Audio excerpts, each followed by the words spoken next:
구순염은 입술에 염증이 생기는 질환을 총칭합니다. 증상의 양상이나 원인 등에 따라서 접촉성 구순염, 선상 구순염, 구각 구순염, 박탈성 구순염 등등으로 분류하죠.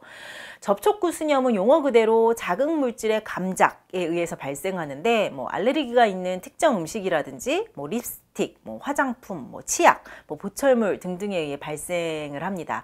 그리고 원인 물질인 알레르겐, 항원을 제거하는 것이 1차적인 치료법입니다. 선상 구순염은요, 입술에 자리 잡고 있는 타액선에 염증이 생겨서 입술에 부종이 발생하는 경우입니다. 입술이 커지면서 통증이 생기고요. 입술 표면은 가피, 딱지, 인설 이런 것들이 덮이면서 피부가 화끈거리고 따갑고 간지러울 수 있습니다. 선상 구순염의 경우 입술이 붓는 맥관 부종과 입술이 붓는 것이 비슷하기 때문에 환자분들이 혼동하기 쉽습니다. 차이는 맥관 부종은요, 두드러기 반응이 부종으로 나타나는 것이 입술뿐만 아니라 피부가 얇은 곳들 모두 눈이라든지 턱 주변, 손등, 발등 등등의 다양한 곳에 발생할 수 있다는 것이죠. 그리고 피부의 팽진, 피부가 부풀어 오르는 가려움을 동반한 두드러기 반응이 동반되는 경우가 대부분입니다. 구각 구순염은 한쪽 또는 양쪽의 구각에 붉어짐, 홍반, 부종을 동반하는 염증인데 입꼬리, 구각 주변에 건조함이 있고요. 피부가 갈라지고 붉어지고 진물이 날 수도 있고 딱지, 가피가 생기기도 하고 또 수포가 생길 수도 있습니다.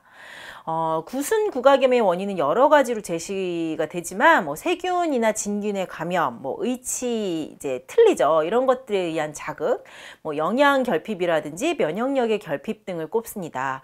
그리고 침을 잘 흘리는 아이들이 침이 고였다가 마르면서 피부가 건조해지고 갈라지면서 염증이 생기기도 하고요. 또 하나 아토피나 지루성 피부염과 같은 만성적인 피부 질환을 앓는 사람들이 동반되는 경우도 있기 때문에 피부 면역 기능의 이상, 피부 면역 체계의 결핍으로 발생할 수 있다라고 생각하시면 됩니다. 구순구각염은요, 간혹 헤르페스라고 하죠. 단순포진이라고 일컫는 질환과 혼동될 수 있는데요. 일형 헤르페스 바이러스 감염에 의해 입술 증상이 생기는 게 단순포진이죠. 입술이 따끔따끔하면서 수포가 생기는 것이 주증상입니다. 자잘한 수포 여러 개가 뭉쳐서 이렇게 군집을 이렇게 이루는 양상으로 발생하고 수포가 터지면서 진물이 나고 또 딱지나 가피가 앉으면서 가라앉습니다.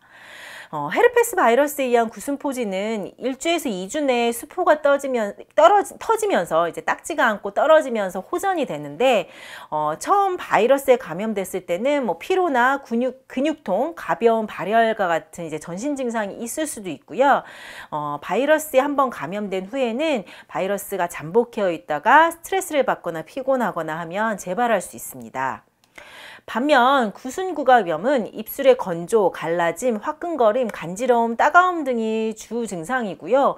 수포가 생기더라도 자잘하게 이렇게 뭉쳐서 군집을 이루기보다는 단독으로 크게 발생을 하게 됩니다.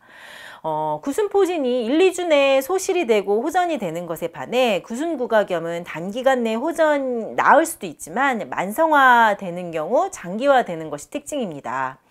구순염은 진균 감염이 의심되면 항진균제 연고를 사용하지만 대부분은 만성적인 경우에는 국소 코르티코스테로이드, 즉 스테로이드 연고를 이렇게 바르는 것이 방법이죠.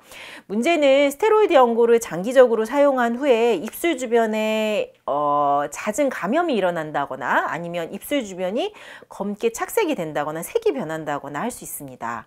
또 처음에는 스테로이드 연고로 호전이 되는 듯 하다가 내성이 생기면서 호전도 되지 않고 오히려 이로 인해 만성화되기도 하죠.